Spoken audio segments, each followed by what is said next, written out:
Hey, everybody, and welcome to this episode of Transit Tangents. My name is Lewis, And I'm Chris. and today we are diving into a topic that isn't necessarily a happy go lucky topic like we normally are. We're talking about some grand transit plan or an expansion that's being worked on.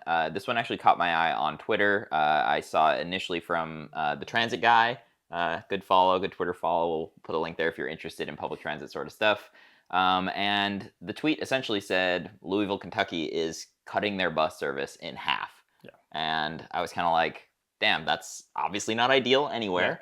Sounds like a So sensationalist headline until you start digging into it. yeah, and I mean the reality is that they have already had to cut some of their bus service earlier this spring, so it's already running on lower service levels than it was before, and further cuts are currently on the way. There is a little bit of hope that we will get into in a little bit, but there's essentially a $30 million budget shortfall. This has all been kind of prolonged a little bit longer than normal. Just the COVID funds that were available helped the transit agency TARC kind of continue to keep service at reasonable levels for a while. But where it's 2024 now, as we're recording this, that funding for the most part is gone.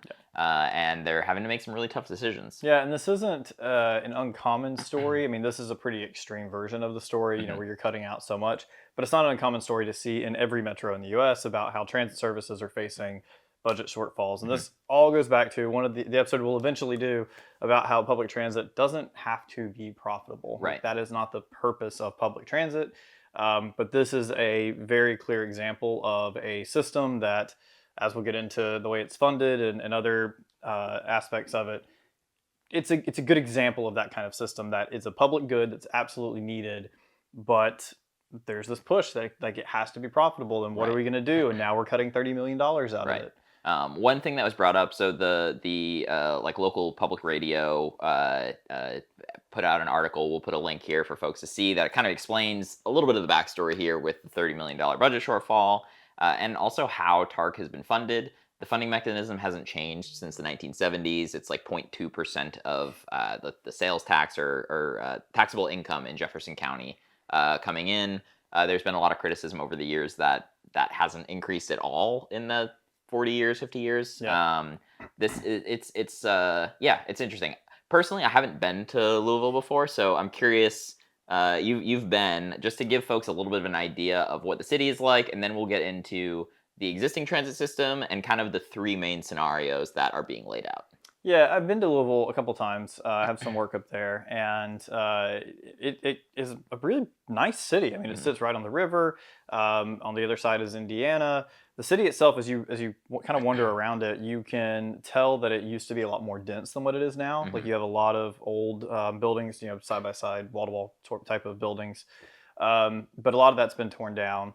They have this old passenger rail station that's kind of off to the side of the city that's just sitting rusted and unused. Like you can tell that there used to be so much more infrastructure when Louisville was a really like up and coming and booming city. Right. And this is pretty common with a lot of cities like Louisville in this region of the country, what we call the Rust Belt. These cities that for the last 100 years now have really kind of been on a bit of a decline. And what you were talking about with the tax revenue not really changing, the population of this area is not growing at a rapid pace. Right. I would say that's probably growing a little bit slower than most metro areas in the country. Between 1970 and today, they've only added a little less than 100,000 people. Gotcha. And in the same time frame, you look at a city like Austin, which has... Yeah, that's probably an extreme example. That's the extreme example on the other side where we've added 1 million people. Yeah. But yeah, so the city's not really growing at a very fast rate as well. Right. So let's kind of transition here, and at the end of the episode too, we're gonna kind of break into how each of these kind of concepts affects different groups of people. So to the transit agency TARC's credit, they, when kind of investigating these three different options that we're going to get into, broke down how each of the concepts would affect people who don't have cars, lower income residents, and just like residents as a whole. How much coverage are you going to have? So we will get into that, but like it's important to realize, like when we're talking about transit cuts like this has real effects on people. And generally, it is like the most vulnerable people. It's like I said before we started recording. It's like kicking people while they're down, Yeah. essentially. A lot of people aren't choosing to live in further out parts of Louisville without a car by Yeah. choice. There's not good transit options there. You know what I mean? Yeah. In a lot of cases. Now, there are parts of the city that we'll get into that currently have every 15-minute or better bus Yeah. service. Without living there, we don't have the full context of how reliable that is and if it's actually running on schedule and all that sort of stuff. But I think it's really important to kind of remember that this is like really impacting people's lives in a major way. And we'll get into the details there. So, looking at Louisville today, it's not the most compact city. It's pretty sprawled, and the bus network covers a significant portion of that city with maybe two or three high frequency lines that are running about every 15 minutes. Hmm. You have a couple more that run every 20 or 30 minutes, but the vast majority of lines, when we're looking at the map, run at about 60 minutes or more. Right. And I mean, if you've ridden transit at all before, relying on a bus that comes every 60 minutes, just there's no better way to put it than it sucks. Like, Yeah. and beyond it, just like not being convenient necessarily, like, put yourself in the situation where you miss that bus by a minute. Um, I mean, you're sitting there for an Yeah. hour waiting for the next one, which for most people isn't feasible. Or the more likely scenario, something happens to the bus Right. and it breaks down or gets canceled for that particular time slot. Totally. And like those are going to be the routes that, for reasons of frequency, are not going to have that many riders. So if they're going to Mhm. cancel a bus, it might be that bus. You know what I mean? So it becomes a fairly unreliable system as a whole. And you kind of mentioned this too. Most of the routes on this map all funnel into downtown. So if you're heading anywhere besides downtown or out of downtown, you have to have a connection there, which makes getting across town pretty difficult. Now that is not uncommon by any means in most cities across the U.S., especially ones that don't have a major emphasis on transit. You see this. In other cities, actually even like in Salt Lake City, they have a decent amount of crosstown routes. Here in Austin, we Mhm. see a decent amount of crosstown routes, but it is harder to justify in a lot of cases. Like I think a lot of transit agencies are like, oh, this route's doesn't see tons of ridership, but really you have to think of them as kind of like feeders into the main lines or to help people just get to their destinations quicker. Well, and Louisville's also geographically um, sort of unique too, right? It sits on a bend in the river. You have Indiana on the other side. There is continual city sprawl on the other side into Indiana, Hmm. but there's not a lot of opportunity to have sort of cross river lines Right. either, where you can sort of capitalize on these long distance lines Hmm. going in either direction, coming back to downtown. It's almost like to get to downtown, you sort of have to go out of the way. The bus route's going to funnel you there, Right. and then you're going to stop there and then take the next bus Yeah. line to the other side of town. Geographically speaking, it's not Hmm. the most centralized or Right. easy city to Right. move around And in. that's also why you just see that there are not many routes on the other side of the river. Right. But yeah, so that kind of gives you an idea of what the city is working with, and we've had the map up on the screen so you can look for yourself. We'll put links to all these maps and everything in the description too, so if you want to go and click around on your own, you can. Now, kind of the more interesting element of this is we've teased it a couple times. There are three options, and I'll give an overview of the three options, and then we'll kind of dive into each one. So the first two are options that are dealing with the budget constraint, right? So it's how do we operate a decent system with $30 million less money than we have today? And TARC broke it down into two categories. You have the ridership category and you have the coverage category. Mhm.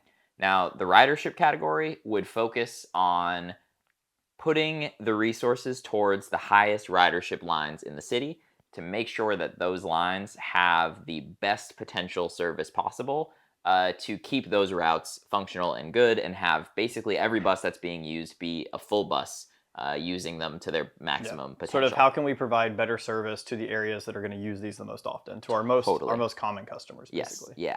And then the other side of that coin is the coverage model. The coverage model seeks to continue to cover the widest geographic area possible so that you're not cutting different regions of the city off from transit entirely. However, if you're going to make up that $30 million budget shortfall, you're going to need to run those buses in general Yeah. much less frequently. So you end up with more buses that maybe ran every half an hour or every 15 minutes, adding more time to that. So you're going to see a lot more buses that come hourly or worse, which is rough, obviously. But you're cutting off less people from transit in total. Yeah. there's a lot to break down in these Hmm. different things. So let's first start off by talking about the kind of ridership model. We're going to jump right back into this episode in just a second, but first, if you have not liked this video, go ahead and do so. Also, leave a comment. We love reading all of them and respond to as many as we can. And be sure that you are subscribed so that you catch every episode as they come out. Please share this with your friends, and if you don't have time to watch YouTube videos in the future, you can catch us on any of the podcast platforms that are out there. Just be sure to leave us a rating and give us a comment. So if we're looking at the ridership concept, which, as you said, is where you are focusing services on a smaller geographic area to try to service the most commonly used bus routes. This is where they're going to really shrink the system.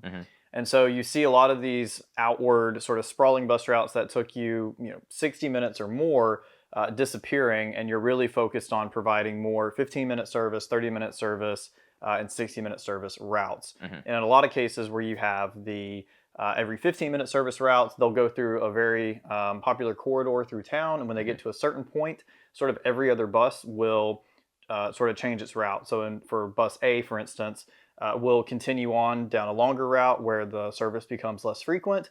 Bus B may do a little loop and come back down the popular route. Yeah. So it's just kind of using this existing route, but changing the service model based on where you are along that corridor. Absolutely. And I mean, there are obviously pros and cons to this, right? So like the pro being you can, basically every bus on this model is fairly frequent given this is Louisville, right? Like we're, it's not frequent for New York City, obviously, Right. but like given where it is, every bus except for one in this concept is every 30 minutes or better. And most of them are every 15 minutes, right? That gives a lot of benefits for people who live in those areas that, like, yes, that you're going to continue to be able to rely on using the bus to get to places that the bus covers now. That's the issue. So you're able to get less places, right? And TARC, we'll put some of the information in here, and they kind of mapped out like how many more workplaces are available in each of these. So the ridership concept in this, it is covering less workplaces overall than the next one we're going to get into, but it's the ones that it does cover. It covers in a way that you could rely on it to be at work on time. You know what I mean? Yeah. The negatives, though, I mean, yeah, you're not hitting. You're cutting a lot of people who might ride transit today out entirely, and there's just nothing left for them there. So definitely an interesting one to look at, and a pretty big contrast to the next one, which is the coverage concept. Now, coverage is going to be sort of the opposite of what we saw with the ridership model. Coverage is going to be sort of expanding the number of routes over the city, similar to the map that you would see for the existing system, but your ridership or your frequency of bus lines is going to go down considerably. Right. So less focus on the 15-minute routes, more focus on making sure more people have access to this transit system, but with routes that are going to come every 30 to 60 minutes. And like a major concern, just right when you look at this map, is the lack of red lines on the map. The red lines here, for those of you watching, are the every 15-minute or better ones. For those of you listening, the old map had like the existing map has like 5-ish high frequency lines. This coverage concept map really has one. They're gonna say that it's 2 on here because it looks like it's 2 that split off from a very short trunk line. But basically what you're doing here is making the entire city rely on every 30-minute or worse bus frequencies, which is tough. I mean, if again, I'm fortunate to I don't rely on bus service to get everywhere, but if I had to, man, I mean, relying on a bus that comes every 30 minutes would be difficult to do, especially given the situations we've talked about already of like a bus gets canceled, there's a delay, whatever it may be. You could be out there waiting for another half an hour, or if your bus gets canceled, sitting there for an hour just to get a bus to go somewhere, which is rough. I mean, it's detrimental to somebody who has to be at their job at a very specific time, and because you need a reliable system to be able to get from your house to your employer. In this model, sure, it gives you options to get there, but are you going to make it in time? Totally. A plus to this, though, is that you're not leaving people out, right? So on the ridership concept, when you compare the two maps back and forth, you see the ridership one really focused in close to downtown on a couple major transit corridors. This coverage one is much more expansive and goes a little bit further out, which is a benefit for feeding more people into the system. But again, if they're being fed into the system with low frequency service, you can make the argument that it's no good to them anyway. So definitely interesting. But it's not all bad news though, because TARC is also proposing a third concept here. This one, though, I would say is not dealing with the budget constraint, right? Yeah. So this third option they're calling the growth concept, and the growth concept relies on finding an additional $50 million of funding, which might sound optimistic, but there's options out there. I feel like, and depending, not to get too political here, depending on how elections Yeah. go and everything right now. I could see there being more opportunities to get access to this funding moving forward here. So, and not to mention too, I mean, Kentucky is a red state. Don't get me wrong, but you do have a Democratic governor. You've got Andy Beshear in there. So we're going to present this one, and I think that this, obviously, we're both going to talk about the growth option being the best one. Yeah. But I don't think it's all bad news in terms of like, is this impossible to do? All right, so taking a look at this map, if you're watching, if you're listening, I'll describe here for you. You're going to see the reemergence of the color red on the map, which is good, which again is that every 15-minute or better service. You've got a couple lines that spur out from downtown being maintained from the existing system, and even some new ones being added.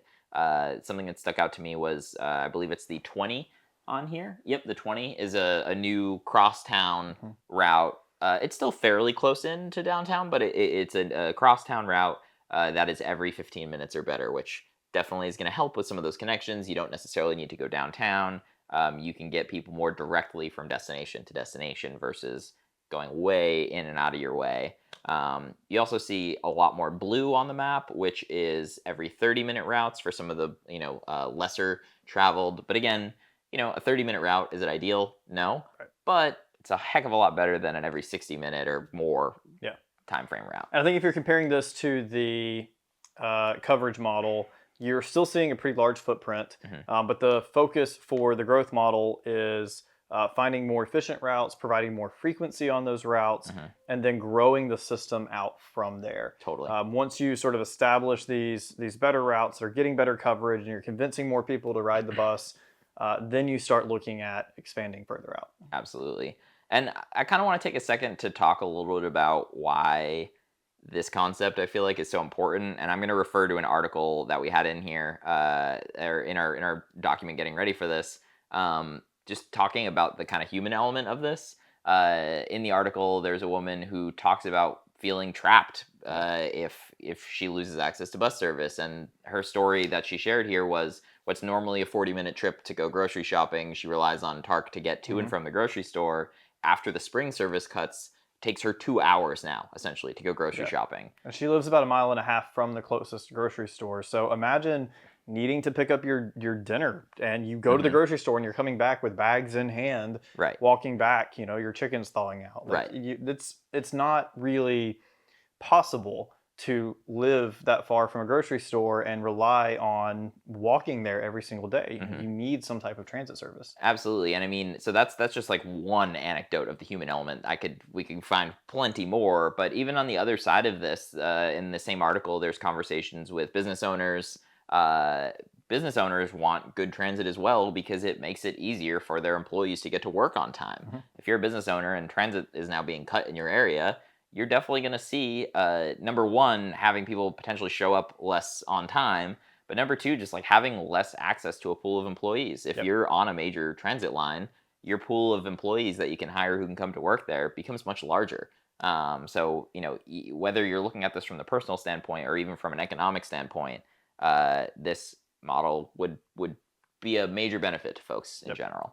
So TARC has done a really good job of comparing each of these sort of concepts and how it'll impact different segments of the community. The way they break this out is in a very nice little graph that shows you the impact of the existing network, the ridership concept, the coverage concept, and the growth concept. And then they separate this out by different categories, such as proximity to residents as a whole, proximity to jobs, proximity to people of color, to neighborhoods in persistent poverty, things like that. So it's a really good breakdown of each of these sort of segments of society. Absolutely. And it will even categorize them by showing what level of transit service that they'd be having access to. So you'll see here, if you're watching, if you're listening, we'll try to give you some good descriptions. But what percentage of these folks are going to be having access to 15-minute, 30-minute, 45-minute, or 60-minute or better frequencies in each of these areas. And it's kind of interesting to kind of scroll through here and see, obviously the ridership concept covering less geography is going to have coverage of less people. However, it is still doing a good job of covering the people who already had access to coverage in general of a 30 or 45-minute frequency or better, and in some cases providing more of them with better frequency. But you are still leaving some folks out. I know it's a little hard to describe. Yeah, but... I think an easy way to describe it is currently under the existing network, if you're looking at residents in areas of persistent poverty, currently all but 21% of residents in this category have access to some level of bus service. Now, those levels obviously vary. Only about 30% of those actually have really frequent bus service, and then it continues to sort of go down from there. Right. On the ridership concept, we grow that from 21% not having access to 38% not having access. Yep. So the ridership concept for people who are in areas of persistent poverty, it leaves more people out. However, the vast majority of people who do have access to these lines, it's actually improving their service. Right. And the other thing I'll say too is on the existing network, it's roughly 15% of the people who are on there, which is a big chunk of that difference between 38% and 21%. Those people only had access to 60-minute service or worse. Yep. So how much are those folks relying on the bus service already where they live versus the folks who had half an hour or better service? That's kind of that'd be interesting to dig into further if you had all the data. But even if we're looking at the coverage concept, which should be including more people, bringing more people into the system, you're still actually losing coverage of some people in these areas. Right. It grows from 21% not having access to public transportation to 23% not having access. So it's a marginal difference, but it's still a difference. On this same point here in residents of persistent poverty, when you look at the coverage map versus the existing, in the existing system, you're seeing 35% of folks seeing every half an hour to 45-minute level service. It's not the worst, but definitely not the best. Right. Under the coverage concept, though, a good chunk of that number of people end up with every hour service instead, which is actually a service decrease for a pretty good subsegment of the people. Almost that entire segment that's getting the 30 to 45-minute bus service is now going to get an hour bus service under the coverage plan. Right. So while the ridership concept leaves people out, the coverage concept also makes transit worse for more people. So it's an interesting thing to weigh and a difficult decision for TARC to make for sure. Personally, after diving into this, and again, we've said this a couple times, there's a lot of fun stuff to dive into here, so we will provide links. TARC has done a great job laying out all this information, but when I look at this, I mean, if you have to make cuts, right? Obviously, we don't want to have to make cuts, but if you have to make cuts, a ridership concept, whether you're in Louisville or wherever you are across the country, seems to be the one to make the most sense. Focus your resources on the transit corridors that are already seeing ridership, that are connecting as many people as possible. And it's not ideal, but you're going to have to cut out some geographies to be able to do that. Well, it provides opportunities to work in conjunction with the city. Maybe you have to change zoning on these routes. Maybe there's an opportunity to grow more density with this focus. These two concepts have to go hand in hand. Yeah, we had it's be coming up in a couple weeks. We had a really good conversation with someone from Transit Forward, which is a local nonprofit advocacy group talking about transit. And he had an interesting line where he's like, I thought I was going to be out talking about trains and buses and all this stuff all the time, but he's like, half the time I'm talking about housing because it is so important. So yeah, there's absolutely tons of room for Louisville to look at transit-oriented development and equitable transit-oriented development and all of this sort of stuff to really beef up their system. And some of that can help with funding too. I mean, these things go hand in hand for sure. I think we should go to Louisville. We should test out the bus system, and we should do a whiskey tour or bourbon tour of Louisville and just go place to place, tasting the best bourbons using only public transit. Yes, we could do. It'd be like the Miles in Transit did of like hitting all the Dunkin' Donuts on the MBTA in Boston. We could do how many distilleries can you hit in a day using only public transit, and the episode will slowly get more and more crazy as we drink more and more whiskey throughout the day. That would be pretty hilarious, actually. So I mean, let us know what you think of this. We'd love to hear from folks directly in Louisville on this. Before we kind of wrap things up, though, we do have a bit of an announcement. So as we've been this is our 45th. This will be our 41st episode. 41st episode. So we've been doing this for almost a year, 1 week, every week straight. And we're looking for ways to kind of bring this to new heights, go to more cities, all of this sort of stuff. So for those of you who are interested in helping to kind of make this happen, we are launching a Patreon along with the podcast. So if you're interested in that, we'll put a link here in the description. We've got a couple things we're going to be offering. In the beginning, it'll be a little bit slower, but we will build these things out as we go. And if you have suggestions for things you'd like to see there, definitely let us know. We're open to them. But some of the things that we plan to add in the Patreon, if we have an episode ready early, you will get first access to that episode. Yep. We also have a Transit Tangents Discord, which we have started, and you will get premier access to the Discord as well to chat with us directly, provide suggestions, connect with other transit enthusiasts. Yeah, and even see like what we have coming down the line. I think personally, so right now I have like a little chat with myself for future episodes ideas where I drop links to interesting things that mostly I'm seeing on Twitter and whatnot. And I think I'm just going to move that over to Discord, even though there's no one in there besides Chris and I right now, but start moving it over to Discord so you guys can start to see some of the stuff that we're thinking about. If you have interesting links, you could drop them in there. We can announce what cities we're traveling to, and if you want to join us or you have good insights in that city, that is the place to provide it. Totally. We're also going to start going through, and in the beginning when we started this, we used to read comments at the ends of the episodes.